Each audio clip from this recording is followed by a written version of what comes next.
Good morning, everyone. Thanks for joining. I'm Councillor Krupa-Sheth.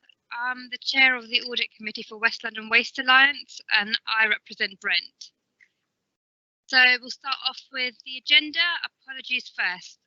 So I believe we've got apologies from Councillor Graham Henson, Councillor Philip Hawthorne, and our independent member Andrea White. Can I please ask if there are any declarations of interest? I think we're all good to go. Thank you. So we'll start off with item number 3, minutes of the meeting held on 26 June.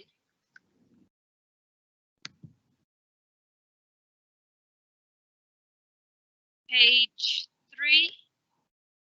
That's the first page of the minutes. Is everything okay? Page 4. 5. 6. 7. And 8. Anything arising from that, or are we happy to agree on that? Agree. Thank you. Now just quickly moving on to membership. So as you all know, that Andrea White is one of our independent members on the Audit Committee, and she is reaching the maximum term of 8 years as a member. Unfortunately, she's not unable to attend this session, but she does have to step down. She has asked to pass on her thanks to members and officers, saying that it's been a pleasure working with us all. I would like to say a big thank you to her for all her work and contributions over the past 8 years. It's really meant a lot to us, and I'll pass it on to Jay to update us on a replacement. Okay, thank you, Chair. Yeah, this is fairly recent news, and I think it's probably firstly worth noting that it's the Audit Committee terms of reference that identify the need for an independent member. An independent member can be appointed for a term of 3 to 4 years, up to a maximum of 8 years, and they are non-voting members. Generally, it's good practice to have an independent member, and if you can get someone of the calibre of Andrea, who has Audit Commission experience, they have experience on the other side of the fence, then it's quite a useful piece of armoury for Audit Committee. So in terms of the next steps, we'll be exploring and kicking off a search for a new member, and I'll come back to the authority with details of the procedures and the process in due course. But our initial thoughts are to canvass.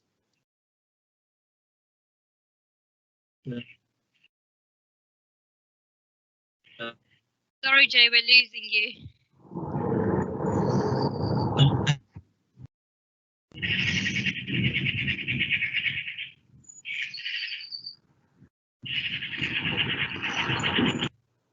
Can you hear me? Yes, we can hear you now. So other avenues we'll explore are the professional financial bodies, the CIPFA and ICAEW, to see if there are any opportunities there.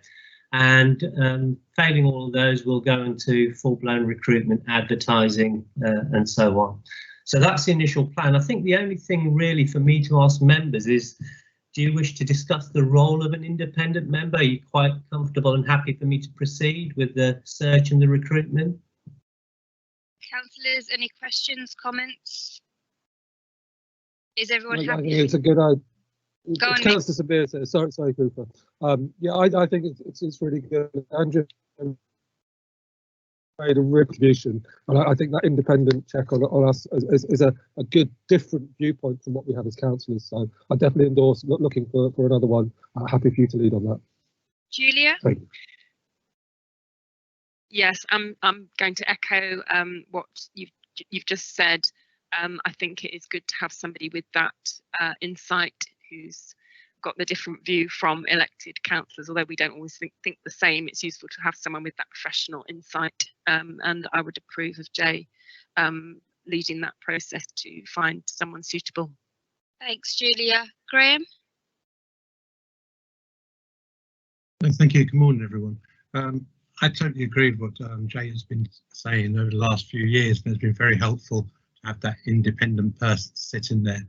As councillors, we come in with some knowledge, but we also have a number of other officers that have a lot of knowledge, but it's that part on the side that we don't often see. And I've been on the committee for quite a few years, and I've seen the worth of the independent or person sitting there with some of those really sort of questions that we should really be thinking about. So I think we should just go ahead with Jay is saying and try and recruit someone new.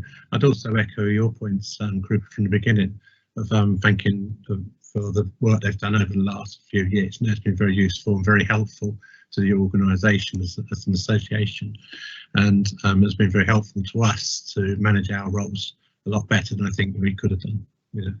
Without being here, I think we've been in a more difficult, challenging place. So thank you. Thoughts as well. Thank you. Thank you, Graham. Yes, Chair, I think we're all happy to proceed, and I think we all realise how valuable that role is. So thank you. Do we have a timeline for this? No, I'll come back to the authority with timelines as soon as we get the initial work underway and the process as well. So I'll come back to the March authority or earlier. Thank you. Thank you very much. Moving on to the next item, number 5, internal audit report, creditors. Okay, good morning. Thank you. Sorry, thank you, Jay. Thank you, Chair. My name is Nick Cupbill. I'm Principal Internal Auditor at the London Borough of Hillingdon. So good morning to you all. So agenda item 5.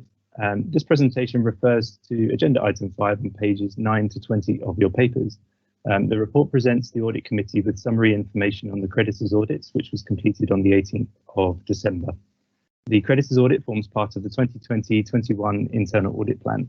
We are pleased to report that the overall internal audit opinion was substantial assurance, and that 4 low-risk recommendations were raised in relation to policies and procedures requiring review, finance system password controls being documented, payment deadlines being clearly published, and accounts payable reconciliations needing clear evidence of review and approval.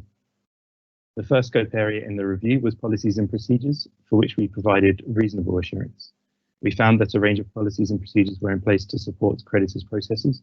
However, several documents were not version controlled or had no evidence of regular or recent review, although they were readily available for staff to access. In the second scope area, we reviewed roles, responsibilities, and segregation of duties, which received substantial assurance. There was found to be clearly documented control responsibilities across policies, procedures, and job descriptions for key financial roles. A minor weakness was identified where finance system password controls were not documented. However, overall, there was a clear segregation of duties throughout creditors' processes. Supplier setup and amendment also received a substantial assurance due to there being strong controls over the approval and setup of suppliers, alongside transparency over the authority's purchasing arrangements. Payment processes and authorization was the fourth scope area, and this received reasonable assurance. There was found to be a good level of automated controls built into the finance system, as well as clear payment records and management approval of transactions.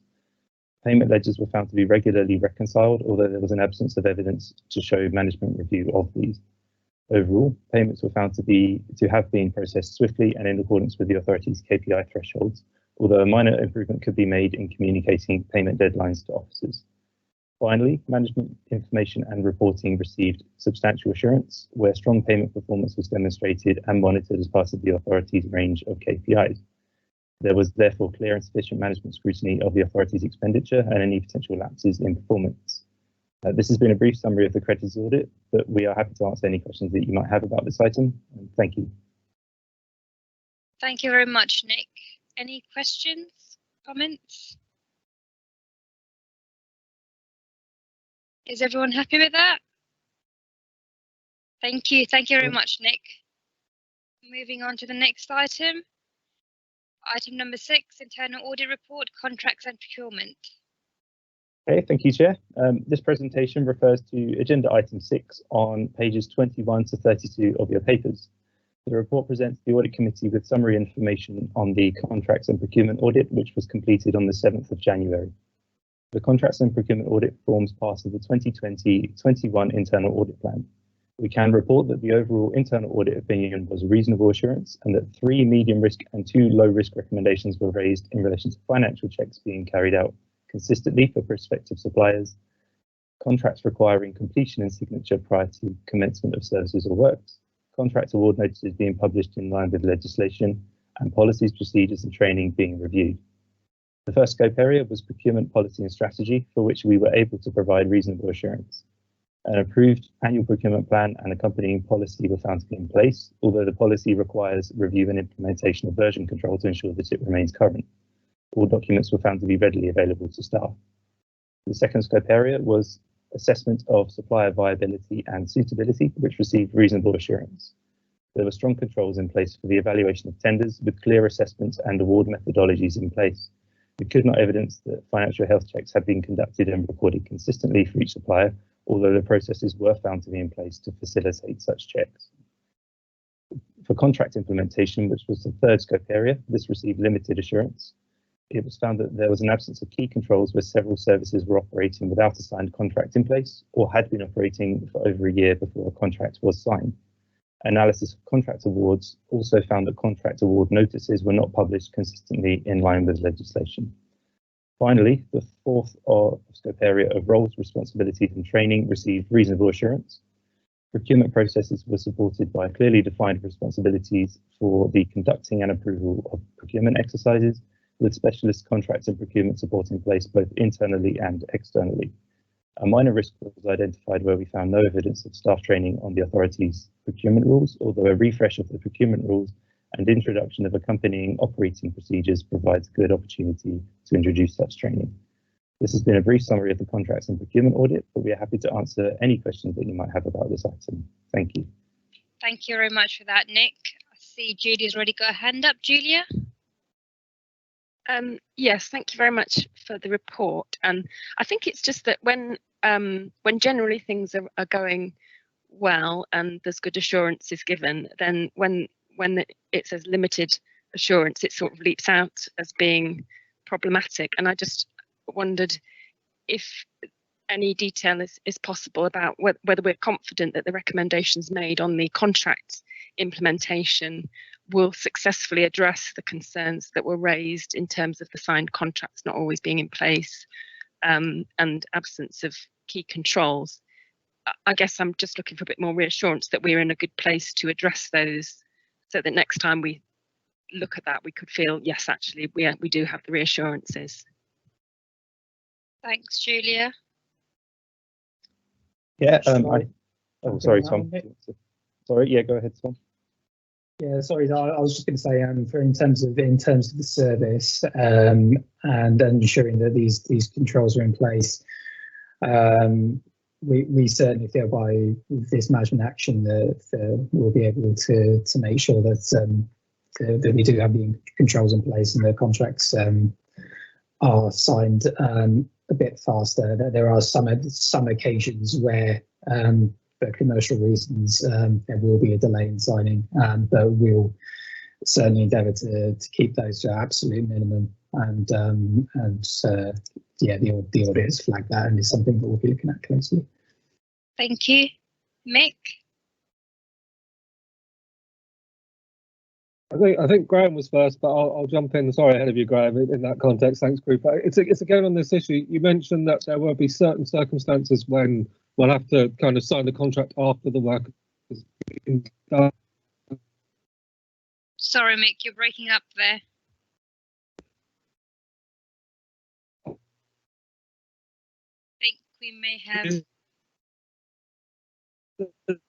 Any merit in that guidelines to say that, you know, don't go more than 3 months after or something like that? I just wonder whether that might help with our.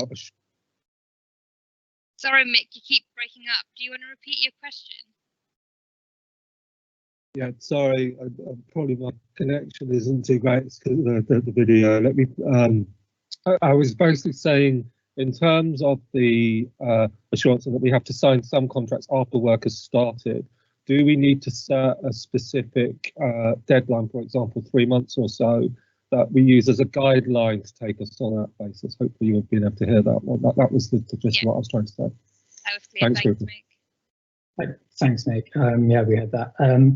I'd ask Nick Cutbill actually what sort of precedents are in place or experience you have of deadlines for signing such things where there's a delay.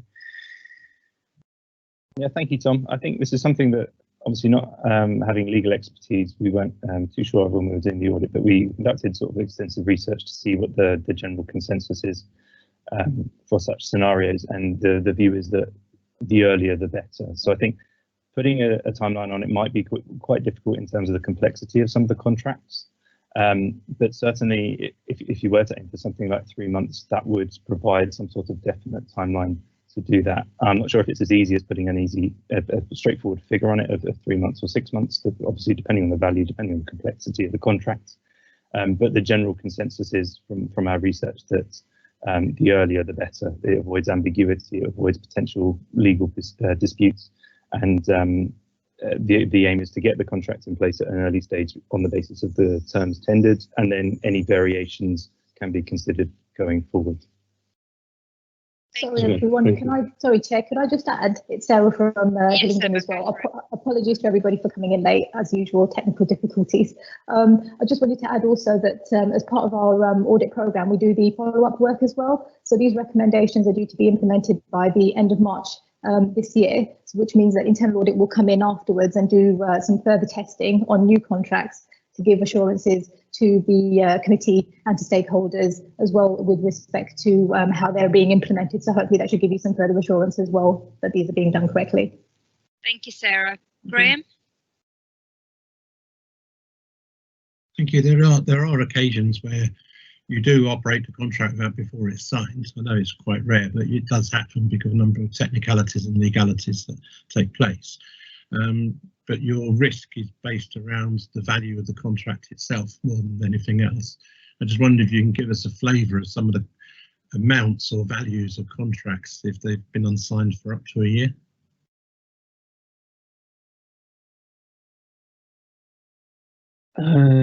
Yes, the MRF contract is is probably the one that we're dealing with that's been rolling on the longest. And that's off the top of my head. I'd have to come back to you on the specific one. Top of my head, it's around 2 million, and that's the one where we're sort of dealing with some technicalities and trying to get those resolved. So that's the one that we are sort of focusing on most at the moment. Thanks, Tom. I don't know if Emma wanted to come in on this. I see her hands up. Thank you, Chair. I think the action that's been highlighted in the report is for us to put a process in place. And so we'll be able to offer more clarity on some of the examples and how we might deal with those examples. So as Tom said, the MRF contract is the most recent one. There's a couple of very old ones as well, which have previously been reported to members as part of an external audit. So they're not repeat actions. And with this most recent MRF contract, I suppose the thing to note is that this is the first time that we've entered into a contract where we're in effect an agent of one of our boroughs rather than all of our boroughs. And so therefore, that's made it quite complex as well, because we're sort of negotiating on behalf of a partner borough, and we wanted to make sure that we get the best out of that contract as we enter into it on their behalf. Thank you, Emma. I know Jay had his hand up a while ago. Jay, did you want to come in? Yes, I will quickly. It's just a couple of things. In terms of processes and controls, I think the point Nick made about setting a time scale is quite tricky. I think what's probably more appropriate is transparency and reporting around unsigned contracts, because there can be good reasons for significant periods of time for contracts not to be signed. And the second thing I'd say is probably a degree of comfort in knowing that we're holding the purse strings. These are contracts where the services are being provided. So if we have any issues, then we simply don't pay. We sort them out. So, you know, I think there's a little bit of comfort in that crumb, hopefully. Thank you, Jay. Is everyone happy to proceed with that? Thank you very much. Thank you very much, Nick. Thank you, Sarah. Thanks for joining us. moving on to the next item, I think something that's quite important right now, the risk register. Thank you, Chair. Just three things to say, really. Firstly, flag up a minor correction in section 4. The risk register identifies 1 red and 13 amber risks.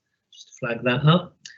The second thing to say is that the first of the 2 significant risks that we're facing is the COVID risk, and what we've done in the scoring of that is to increase both the base score and the residual score after mitigations, and the reason for that is the transmissibility of the latest variant of the coronavirus, which means that throughout the risk is higher, and that's reflected in the environment. You know, the mitigations you hear about quite frequently at the fortnightly meetings with officers, and you're aware that the environment directors meet regularly with officers at the authority to keep an eye on this. So we're tracking it quite thoroughly. So hopefully that's a degree of assurance. The final point is around Brexit risks. At the last audit committee meeting, when we talked about this, we said we'd come back and show the risks that we were monitoring and managing. The short annex and risk register for which sort of specifically looks at Brexit risks. You know, what I'd say is that I think, given that we've had a deal, the risks are not as significant as they were. However, there's probably a couple to keep an eye on going forwards, and the first of those is around the markets, the waste markets, particularly around recyclables, some of which go over to Europe, and the other area to keep an eye on is the impacts of employment and the ability for drivers from the EU to operate in the UK, and the impact that might have. So there are a few mitigations in there, but other than that, not a lot to say. Happy to take questions, and that's it. Thanks. Thank you very much, Jay. Julia? Yeah, it's a kind of part observation, part question around the Brexit related risks, in particular the shortage of drivers in the boroughs. I'm sure we're noticing that people are anxious about losing their jobs. Heathrow is a major employer, and the aviation sector is struggling, and I wondered what connections we might be able to make between people who are seeking employment together with potential shortage of drivers, and are we aware of anything? When I say drivers, I mean literally people driving vehicles, and are we able to make any connections where we can take advantage of a sector that's not doing so well in order to plug the gap where we don't have the resources in terms of the human resources to drive vehicles? Are there opportunities to look for as alongside the risks, I suppose, is the question there. Thanks, Julie. I think Emma wanted to come in on this one. Thank you very much. So this is, you've hit upon an example where COVID and Brexit meet. And so one of the things that has helped us during this horrible COVID experience is that other sectors have lost work, and therefore there have been people available to support us as our work goes up during COVID. So that is something that is already taking place, and those conversations about skills in the short term are definitely taking place. I think that this risk is one that will manifest itself more as the impact of COVID comes to an end, and over the long term. There's been a long term shortage of drivers, and so it's something that's on our horizon, and we need to be mindful of it. And the conversations around long-term skills and training for our sector are definitely focusing on a need for more drivers. So you're correct, but it's something that we need to just be mindful of as it goes on a little bit as we pass through COVID. Thank you, Emma. Any further questions, comments, anything to add? Thank you very much for that, Jay. I believe we've now come to the end of the agenda. There are no further items to be discussed. Thank you everyone for attending today's meeting, and see you all soon.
Okay, we're live. Thank you. Good morning, everyone, and welcome to the West London Waste Authority's quarterly meeting. The normal protocols are in place for the meeting. If people want to speak, can you please use the hand function? Can you please switch your telephones onto mute? There's nothing worse than some of the jangles that come through when people are talking, and if people could just wait to be invited in to talk, so we're not talking over each other. I'm still recovering from some strange illnesses and COVID, and so my voice doesn't hold out very long. So I'm going to ask if the committee will agree that Mick, who's the vice chair, chairs this meeting today. If I formally propose that, is that agreed? I second that's agreed. Agreed. I can see essential in that. So Mick, hand us directly over to you. Thank you. Thank you very much, Graham. Look after your voice, look after yourself. I will, if you raise your hand, I will bring you in, obviously. Thank you, everyone. So first off, we've got apologies for absence. I believe we've got apologies from Philip and from Guy. Is that correct? Are there any other apologies that we are aware of? I can't hear that. Hopefully, let me just turn off my incoming video. Hopefully you can all hear me. Yes, Councillor, there's no further apologies. No further apologies. So I've turned off my incoming video because my network is a little bit slow. All right, we'll move on to item 2. Are there any declarations of interest? Again, I hear no declarations of interest, so we can move on to item 3. This is on pages 3 to 6 of the agenda. These are the minutes of the last meeting. So we'll do these on a page-by-page basis. Are there any comments or questions on page 3? Page 4, which is page 2 of the actual minutes. Page 5, I see no hands up. Page 6. So are we happy to agree those as an accurate record? Agreed, Chair. Agreed. Thank you very much. That's agreed. That brings us on to item number 4, which is the main agenda item, which is the 2021-22 budget. Is it over to you, Jay? Yes, thank you, Chair. Not a huge amount to say. The report is largely the same as the December authority meeting. We've shaved off £60,000 off some of the staffing costs. Just add a word of caution there, if the public sector pay awards coming at something higher, we might have a little overspend, but hopefully that will be offset by staff savings where there's vacancies and gaps between employment of people, so we may not see a big impact. The other thing that's included in the report are the finance director's formal responses. We normally, for all the consistent, the common themes that finance directors feed back on, we normally include a section in the report to respond to those. There are no common themes this year. However, in the report, we've picked up a couple of items within the report itself. For example, we've increased the commentary in the capital spending to recognise that business cases will be made for capital spending and so on. And finally, the only other thing to say is that whilst we've got 5 boroughs' formal responses, the borough that was missing, we actually they were the only borough we went and saw who took up my offer to go and visit them to talk about the detail. So they're fully in the picture in terms of the budget and where it's going. So we've had a good level of consultation and discussion throughout at all levels. So it's been a good process this year. And that's it. I'm happy to take any questions. Oh, thank you very much, Jay. Short and sweet and to the point. Do I see any hands raised? I do. Julia, do you want to start? Yes, and I'm sorry if either if you already explained this or whether I've missed it in the report. So there were also a whole array of different questions and observations coming from the responses from the finance directors. In what form do the answers go back to the boroughs on those points raised, or have I missed that bit? No, normally there is no formal response that goes back. We only pick up on the common themes. However, we do meet with the West London treasurers regularly, and in March we'll be catching up with them to talk about the plans for the coming year and how we implement them. So, you know, there's ongoing dialogue. I think that the reason behind the responses for the authorities to make sure that that the finance directors recognise that the budget and are aware that the budget has now been set, so everyone's in the loop, and that's more the purpose of the formal responses. It's the sort of collaborative working. From a statutory perspective, it's not necessary, but I think it's good. Yeah, so that's an ongoing dialogue, and they'll get the answers to any questions and points raised when that you next get together with them. Is that how it works? Yes, absolutely. We'll pick up with them. Right, thank you. Good, that's good. Positive assurance, good to hear. Are there any other questions? I don't see any other hands up. I'm going to give it for a little second. No, on that basis, then, I mean, I would highlight that I thought it's a good detailed report. Again, as you said, Jay, that we have discussed lots of these issues going forward with our regular fortnightly meetings that we have as a group. And the highlighting of obviously pandemic uncertainty and the waste volumes behind that obviously has key things for us. There's key projects within that. I particularly think the stress on the food waste, and particularly the savings that councils can make on the food waste. I'm sure all the finance directors are very interested in that.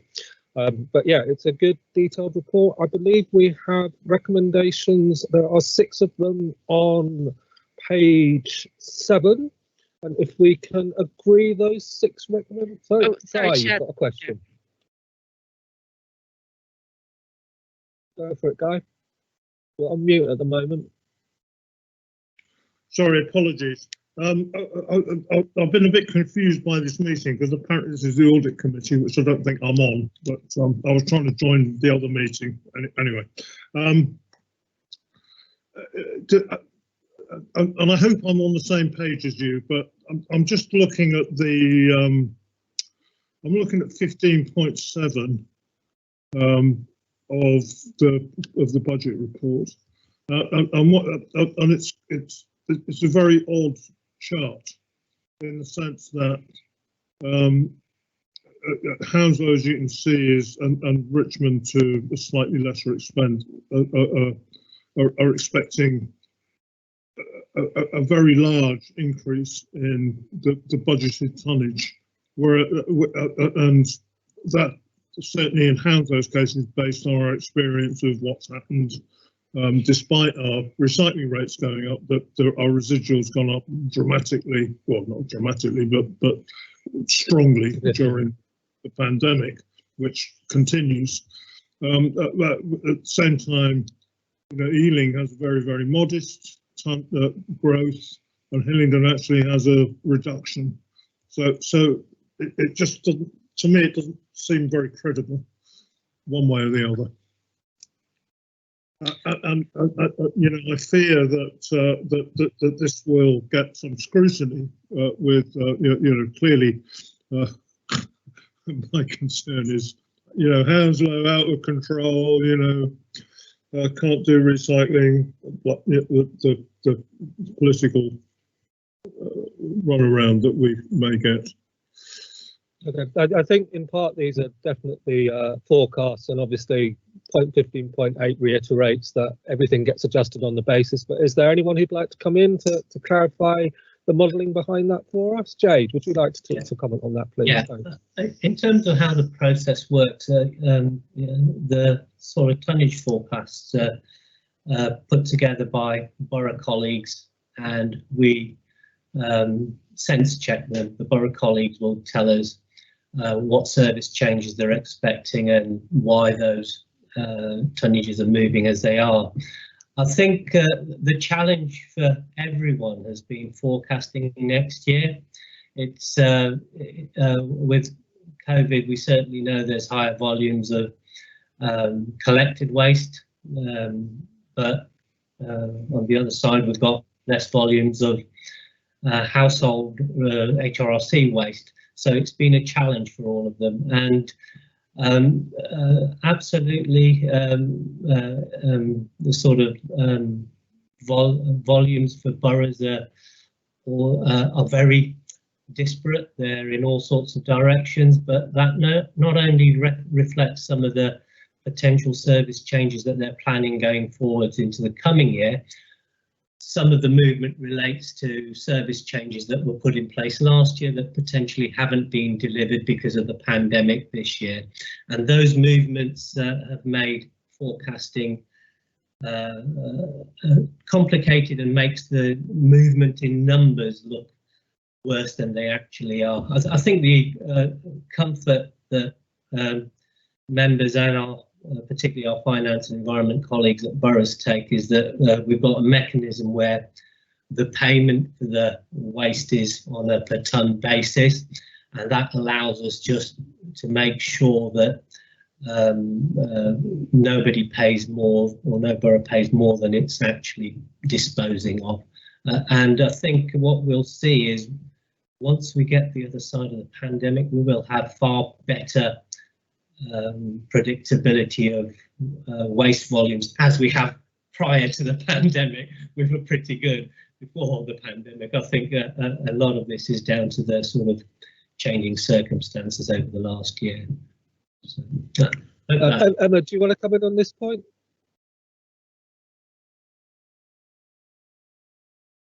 Thank you, Chair. I would concur with what Jay's just said, but just to add to it, I think it's probably helpful for members to know that not all growth is bad growth.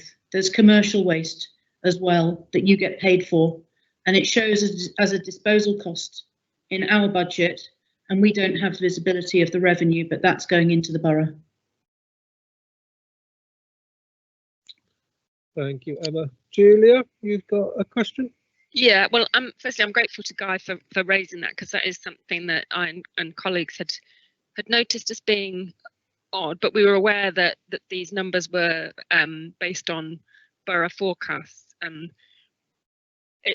think it's useful for us to try and unpick it. And I was imagining that because our Townmead household recycling site is constrained, that might then reflect in higher residual volumes at the curbside. Is that thinking correct? I suppose the other thing is that we're expecting larger quantities of people to continue to be working from home, even when things start to sort of normalise. We can expect that some working patterns will have changed. I think the key thing is that waste minimisation it remains a crucial target, and sometimes actually looking at that almost 6,000 tonnes for Richmond, thinking, oh my goodness, that really is important that we kind of manage that and contain it and don't allow it to get out of control. But I just wanted to pick up on something that Emma just said, which was that includes some commercial, which is a good thing. But it's not clear to me, looking at the charts, how I understand what is the positive commercial growth and what is the worrying household residual growth. And I wonder where I look to unpick that a bit more. Emma? So I think that's an action that we could take back to our regular meetings with the finance directors and with the environment directors board, and we could look at ways in which we can work together to jointly report a bit more detail on the full picture, so that we can see all of the different movements within the gross sums. Okay, thank you. Yep, I think that's a good thing to take forward. Thank you for that suggestion, Jude, and thank you also for raising that, Guy. Okay, are there any further comments or questions from any members? In that case, I'll take us back to the recommendations. There are 6 recommendations on page 7, I believe, of the report. Are we happy to agree those 6 recommendations? Do I hear a yes? Agreed. Just rifling through the Agreed. papers. Thank you very much. Yes, agreed. Agreed. Thank you. Thank you for always being extra checking. That's all the important thing on that one. And I believe that was the only other item on the agenda. I don't think there is anything further. So I believe our next meeting is on the 26th of March. Julia, you've got a question.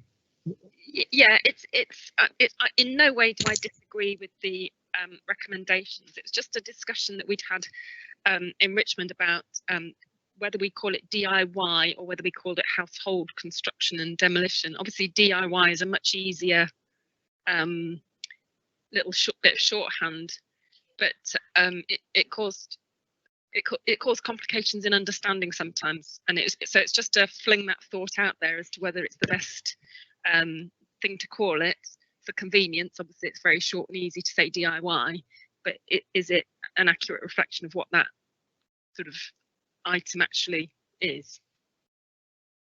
Okay, I think we can take that away. We'll look at that to have a think about that for the next meeting. But good comment on that one. But the recommendations overall agreed.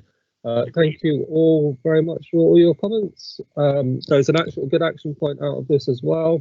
There's a good budget approved. It's going to be a challenging year, particularly with the whole level of pandemic uncertainty. But Julia, you've got your hand up again. Was Sorry, that a legacy hand? I was trying to put my hand down, being conscientious, and actually raised it again. Oh no, I've done it again. The icon's moving very slowly. Sorry. It's all right. It's the wonders of having lots of people on a Teams call. This is the things of doing things not in real life. That's fine. Okay, I will for a third time. I should get a gavel out to try and close the meeting properly. I will close the meeting. Look forward to seeing everyone in March, if not probably next Tuesday actually for our regular catch up. But thank you all for your contributions. Get well soon, Graham, and we'll see you soon. Thank you very much. Thank you, Goodbye. everyone.